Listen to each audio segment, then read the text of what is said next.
জয় গুরু। পরম দয়ালের শ্রীচরণে আমার শতকোটি প্রণাম। আপনাদের আন্তরিক রানবিত জয় গুরু। সকলের মঙ্গল প্রার্থনা করি প্রভু শ্রীচরণে জয়। সজোরে লাথি মেরে ঘর থেকে বের করে দিতে বললেন ছেলেকে। কেন ছেলেকে ঘর থেকে বের করে দিতে বললেন? আরও ছোট ছোট কিছু ঘটনা আচার্যদেব কেন বললেন সেটাই আজকের ইষ্ট প্রসঙ্গে। এটা এবারে মাসিক আলোচনা পত্রিকা থেকে সংগৃহীত। ছেলে মাতাল, মায়ের কাছে টাকা নিয়ে মদ খেয়ে টাকা ওড়ায়। পরম দয়াল পরম পিতা লীলা নিকেতন সৎসঙ্গ দেওঘরে নিত্য অগণিত দাদা মায়েদের আনাগোনা।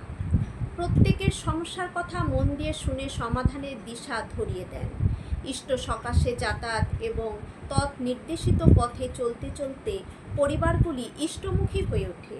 সদ্য স্বামী হারিয়ে শিশু সন্তানকে নিয়ে আসা বিধবা মাকে আচার্যদেব শিখিয়ে দেন কিভাবে অবস্থাকে স্বীকার করে নিয়ে শিশু সন্তান সহ সুষ্ঠুভাবে জীবন ধারণ করা যায়।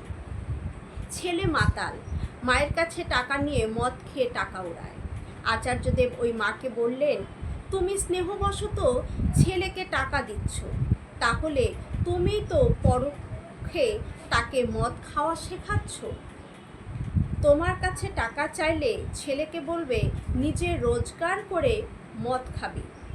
লাথি মেরে ঘরের বাইরে বের করে দিতে না পারলে ছেলে সোজা হবে না। প্রয়োজনে পুলিশে খবর দেবে, বাড়িতে খাওয়াও বন্ধ করে দিতে হয়। এমন সন্তানদের জন্য একটু কঠোর হওয়া কিন্তু মঙ্গলদায়ক। এতে সন্তানের মঙ্গল হবে। আমরা স্নেহবশত তাদের ভুলগুলোকে স্বীকার করে নিয়ে ভুলগুলোর মধ্যে আমরা তাদের আরও ঘির মধ্যে আগুনের মধ্যে ঘি ঢালা যেমন তেমন করে ফেলি, কিন্তু স্নেহের বশতে তাদের জীবনটাকে আমরা এভাবে পতনের দিকে দিতে পারি না। তাই দরকার পড়লে কঠোর হতে হয় কিন্তু পিতামাতাকে। কোনো কর্মসংস্থান হচ্ছে না এক যুবকের। চন্দ্রশেখর ভাই যুবকটিকে দেখিয়ে আচার্যদেবকে নিবেদন করল। জানা গেল যুবকটি পড়াশোনাও বেশিদূর করেনি।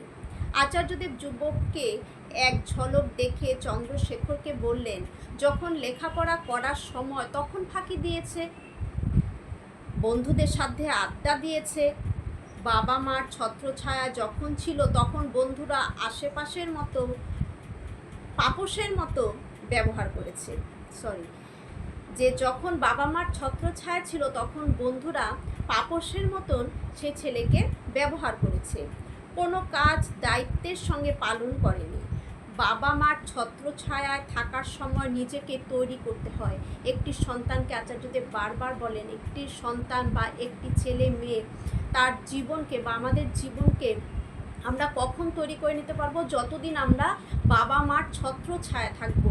এই বাবা মার ছত্রছায়াতে যতদিন থাকা যায় ততদিন নিজে তৈরি করার, গড়ে তোলার সময় হচ্ছে পারফেক্ট সময় হচ্ছে তখন। তাই আচার্যদেব বললেন, বাবা মার ছত্রছায়া থাকার সময় নিজেকে তৈরি করতে হয়, সময়ের সৎ ব্যবহার করতে হয়, লেখাপড়া শিখতে হয়, উপার্জনের উপযুক্ত হতে হয়। যতদিন পিতামাতার ছত্রছায়া একটি ছেলে মেয়ে থাকে ততদিনই তাদের জীবনকে গড়ে তোলার সময়। যখন পিতামাতার ছত্রছায়া থেকে বেরিয়ে যাবে তখন কিন্তু আর তার গড়ে তোলার সময় আর হয়ে ওঠে না, তখন তার সংসার চালানোর দায়িত্ব পড়ে যায়। তাহলে একমাত্র সময় এটাই। তাই এই সময়টিকেই আচার্যদেব কিন্তু সৎ ব্যবহার করতে বললেন প্রত্যেকটি যুবক যুবতীকে। অতঃপর আচার্যদেব যুবকটিকে বললেন, কোনো কাজ ছোট নয়, যে কাজ পাও তোমার উপযোগী কাজে ঢুকে যাও। শ্রমিকের কাজ হলেও কিছু না কিছু উপার্জন করো, জীবন তো চালাতে হবে।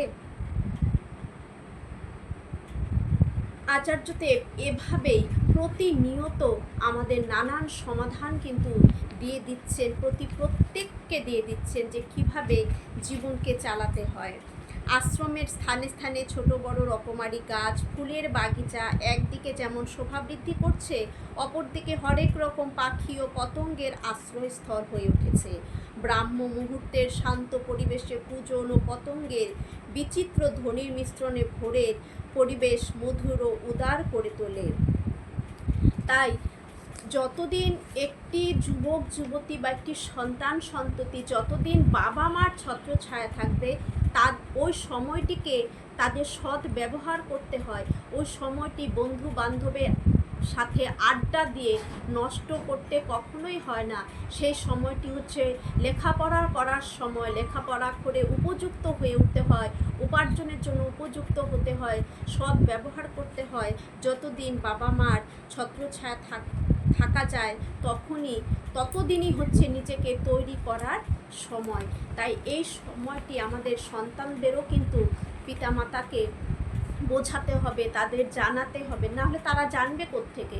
তাদেরকে জানানোর দায়িত্ব তো পুরোটা আমাদের। আর এর জন্য ডিপি ওয়ার্কস করতে গেলেও ছোট ছেলে মেয়েদেরকেও এই কথাগুলো বলা উচিত।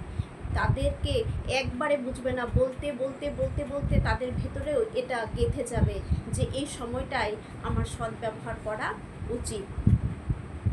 ছেলে মদ খেত বা একটি ছেলে মদ খেয়েছে, কোনো ছেলে আছে সিগারেট খাচ্ছে বা নানান রকম বায়না করছে, বাইক কিনে দিতে হবে, মোবাইল কিনে দিতে হবে, নানান রকম বাবা মার উপর প্রেশার ক্রিয়েট করছে। সেই সমস্ত ছেলে মেয়েদেরকে যাতে তাদের জীবনটা নষ্ট না হয়ে যায়, একটা মাধ্যমিক বা 11-এ পড়ছে, তার একটা দামি বাইক লাগবে সেই ছেলে, তখন বাবা মা সেই ছেলের যেতে তার প্রতি একটা শ্রদ্ধা বলছি কেন, স্নেহের জন্য সেই বাবা মা তাদের সেটা উপহার দিয়ে দিচ্ছে যাতে তার ছেলে বাড়িতে অত্যাচার অশান্তি না করে। কিন্তু এতে যে কতটা ক্ষতি করে দিচ্ছে সেই ছেলে মেয়েদের, সেটা কিন্তু তার পিতামাতারা কোনোভাবেই বুঝতে পারছে না। তাদের জীবনটা কতটা ধূলিসাৎ করে দিল, কারণ তখন তাদের লেখাপড়া করে সঠিকভাবে জীবনকে তৈরি করার সময়, গড়ে তোলার সময় হচ্ছে তখন। আর তখনই আমরা স্নেহর বশত এই ভুলগুলো কিন্তু আমরা পিতামাতারা করে থাকি। তাই অনেক সময় সন্তানের জন্য পিতামাতার কঠোর হতে হয়। আচার্যদেব বললেন, দরকার পড়লে বাড়ি থেকে লাথি মেরে বের করে দেওয়া উচিত, খাওয়া বন্ধ করে দেওয়া উচিত, দরকার পড়লে পুলিশে জানানো উচিত। তবুও তার ভালোর জন্য কিছুটা কঠোর হওয়াও আমাদের প্রয়োজন। তারা যেন তাদের ভবিষ্যৎটা যেন সুন্দর হয়, ভালো থাকে। জয়।